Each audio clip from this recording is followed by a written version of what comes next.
Hey, what's good guys? Welcome to the video. In this video, we're going to be looking at Fallout 4 mods that I cannot live without on Xbox. You know, a lot of people think that modding isn't worth it unless you're on PC, but there's actually a lot of really great mods on Xbox. So I'm going to show you some of my favorites, and some of these are on PlayStation as well, actually. And we've even got a brand spanking new one that we'll be going over at the end of this video that I already decided I can't live without because it's that good. So be sure to stick around for that. So as always, if you're into Fallout 4 mods and you end up liking the video, consider leaving a like and a sub, and let's get it, baby.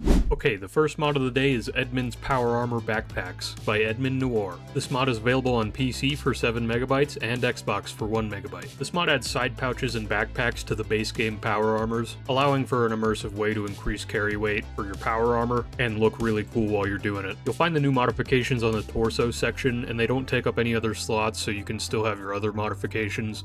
However, you cannot use the backpack and a jetpack at the same time, unfortunately, but you can still use the side pouches with a jetpack, and you can mix and match these with all the other modifications in the game. The side pouches and backpacks add 60 and 100 pounds of carry weight, respectively, which is fantastic because I'm always looking for immersive ways to increase carry weight because I always play on survival. But that's not actually all this mod does. It also diversifies the stats of a lot of the power armors. So for example, according to the mod author, because T45 is kind of a lighter weight power armor, you get +1 agility now while using that power armor, and like XO1 armor, for example, gives you -1 charisma, but you get some better protection because you're an Enclave bad guy, I guess is the thought process. There is an optional file for this on PC. On Xbox, you're kind of just going to get the whole package, but I think that's fine. I think this is actually pretty good changes. They all make sense to me, and none of them are like completely game-breaking or anything, so. One weird quirk about this mod, though, is that in combat, I noticed in third person, I was getting like these weird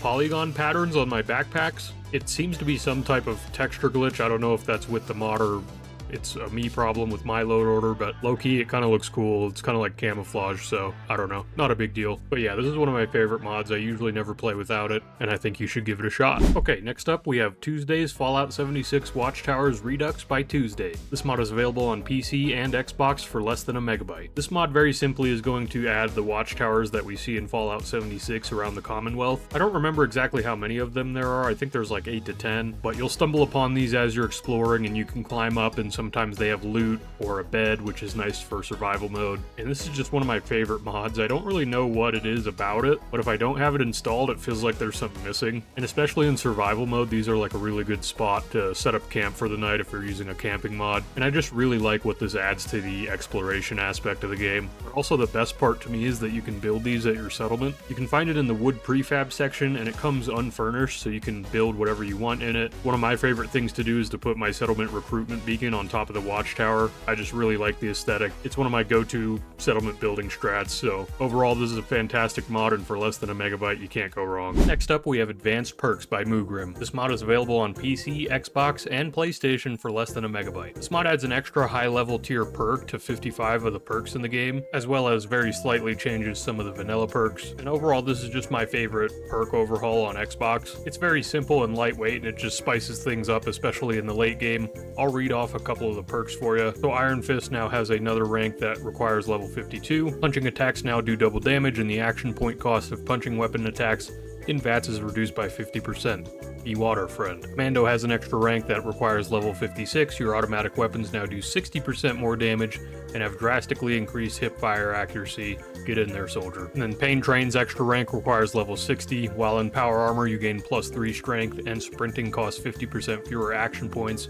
Chugga chugga chugga chugga. So yeah, I really like this mod. It really doesn't switch things up too drastically. It just adds an extra tier of power on most of the perks, so your build could end up getting pretty overpowered, honestly, but that happens anyways in the late game, so fantastic mod here. I recommend you try it out. Next is Smore Workshop Stuff by Mike35. This mod is available on PC, Xbox, and PlayStation for 3 megabytes. Although PC players, it appears it's only on Bethesda.net and it's not on Nexus. This mod is going to basically unlock and repurpose a lot of the vanilla assets in the game and allow you to build them at your settlements. And there is a ton of new stuff to choose from APCs to Brotherhood barricades to heavy machinery to small little decoration items. This mod just has a ton of stuff. It's kind of like CVC Dead Wasteland in the sense that you can just download this and you can probably have more stuff than you'd ever need. But I like using this one on Xbox instead of CVC just because it saves you hundreds of megabytes. and you still get a bunch of stuff to use. This is just like a little bar area that I threw together real quick. My building skills are not great. I'm sure most of you are going to be better at me than this, but just so you guys can kind of get an idea of the possibilities with this mod.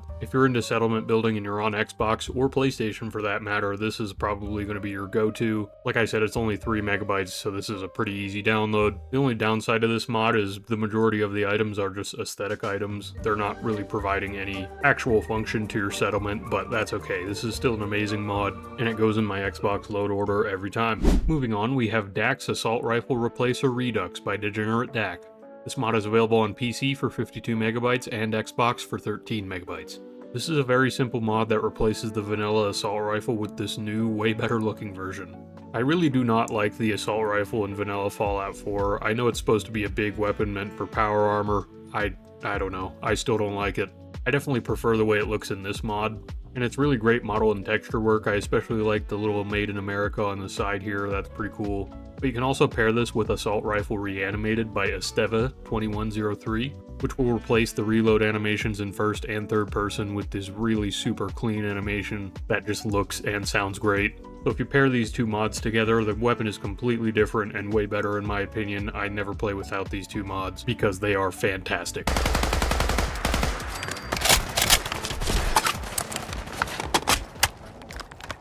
And for the finale, we have Boston Riot Armor by Ares the Ram. This mod is available on PC for 100 megabytes and Xbox for 43 megabytes. This mod is hot off the assembly line. It just came out literally as I was making this video, and I've already decided that I cannot live without it because it's just that awesome. This mod adds a police-style version of the combat armor to the game that looks absolutely gorgeous, and at the same time is reminiscent of NCR Veteran Ranger armor from New Vegas, which is probably my favorite armor set in any video game ever, so of course I love this one as well. The armor spawns on the Brotherhood of Steel and Gunners and Vendors at around level 30. There's also some unique versions of the armor that can be found out in the world, and some of them are on unique NPCs, which is badass. And there's even a new melee weapon and a new rare device that can be used to turn on night or thermal vision apparently, although I was not able to find it unfortunately. The armor has a good amount of customization, especially with the helmet, and one of my favorite parts is the customizability of the emblems and insignias on this mod. You can pretty much rock the emblems of whatever faction you want. The armor is stronger than combat armor too, so it should be viable in the late game. Even if it wasn't, I wouldn't care, because I care more about looks than performance at this point. But yeah, this mod is amazing. Xbox players, for 43 megabytes, you're certainly getting your bang for your buck with this mod, and that's why it will be pretty much in my load order forever from now on.